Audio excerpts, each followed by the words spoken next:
we're going to be talking about mediumship and all the things beyond the veil.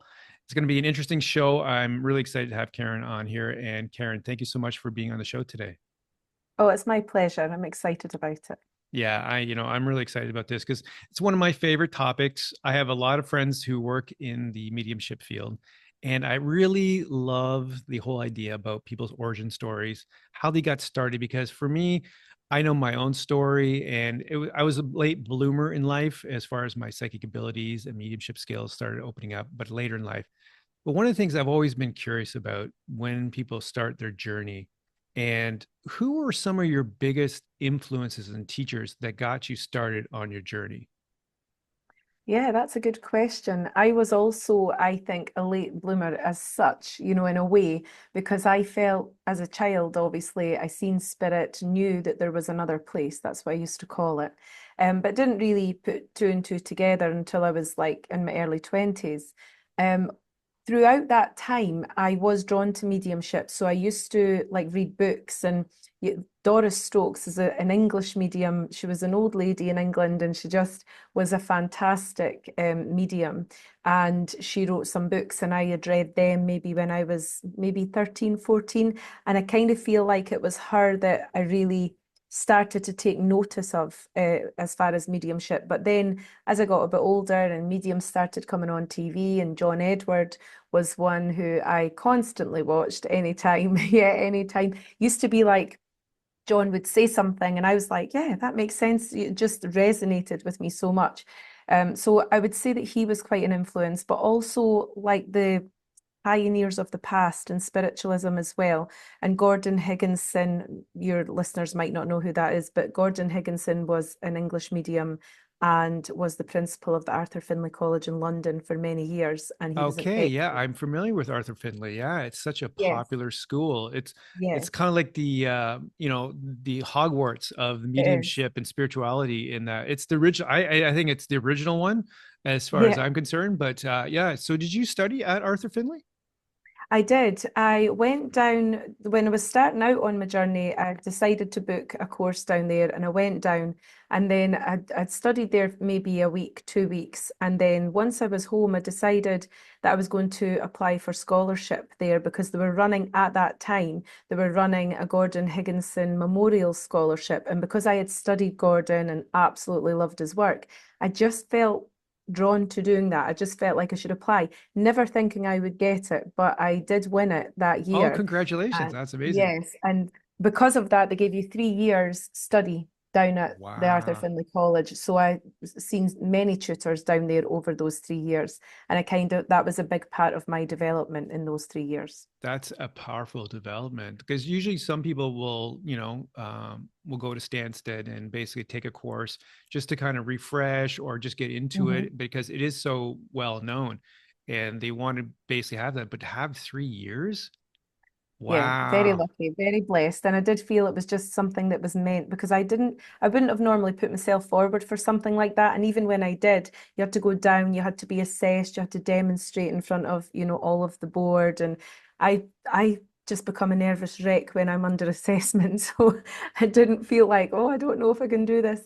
But I did. And I was very blessed to win that year. And there's two teachers that go there from Canada, Simon James and Brian Robertson. If anybody has not heard of those tutors, look them up. They have their own sanctuary in Canada as well, and they're excellent teachers. So for the 3 years running, I went down and was taught by them. Okay, so just for my listeners and maybe somebody's watching the video, so just mention those two names again for the reference. So it's Simon James and Brian Robertson, and they work together. They're in Canada. I can't remember the area of Canada, but they have their own sanctuary, Open Door Sanctuary, it's called, and you can look it up. They've got it all over social media, and they travel the world teaching as well. Okay, fantastic. So hopefully what I'll do is I'll finagle you to give me their contact information, and I'll put that in the description too as well. Because that's one thing I love about this show is that there's a lot of gems because personally I live in Canada. I've never heard of those two guys. Oh, Eh, amazing. That's That amazing. and I was and meant to mention them. yeah, and so this is one of the things I love because it's those synchronicities, the spirit. I always say spirits always working their magic behind the scenes, connecting that. So it's interesting. My original teacher, she participated in Stansted too as well, and that's how I'm very familiar with the Arthur Finley School, because she had mentioned that, and she's always recommended me to go over. And at one Hmm. time, I was supposed to go over, but for some financial reason, my finances didn't work out, and I wasn't able to make the journey. But it's always in the back of my head that, you know, maybe one day I'll get over there and take a class and just check it out, just for the experience of Absolutely. doing that. So yeah, that's The so building amazing. itself as well, the building, even to go and take the class is amazing, but the building itself is just seems very magical, very calming. There's just such an energy of spirit there, and it's a very healing place, very healing place. But I'm sure, like Simon and Brian, I know still go there 2 or 3 times a year to teach. So yeah, you should look them up. Yeah, I think, well, obviously, I think know who my two next guests are for the show. Mhm. I could definitely have them on. Yeah, that is absolutely amazing. So, when did you really make the transition from just kind of like, okay, this is interesting, to being a professional and actually really working with people? So when I started to become overwhelmed with the communication from spirit, which happened very randomly, although I had picked up on spirit, at various times and seen things and heard things, it started to become really overwhelming. And at night time, when I would go to bed and close my eyes, I would hear lots of people speaking all at once. And it got to such a point where I didn't really know where to go with it. I didn't know what it was. I didn't know why I was receiving it. So I went and spoke to a local medium who had said it's because you have to develop it. And I said, what for? And she said, because you're a medium. And I said to her, I'm not a medium. I'm not doing that. I said, I'm just picking up on things. And she said, no, no, you need to sit in a group and you need to develop. So I went along to a group. And as soon as I sat down and started, the meditation and the exercises we were doing, it all fell into place. And I just felt like I was home. It just felt like the penny had dropped.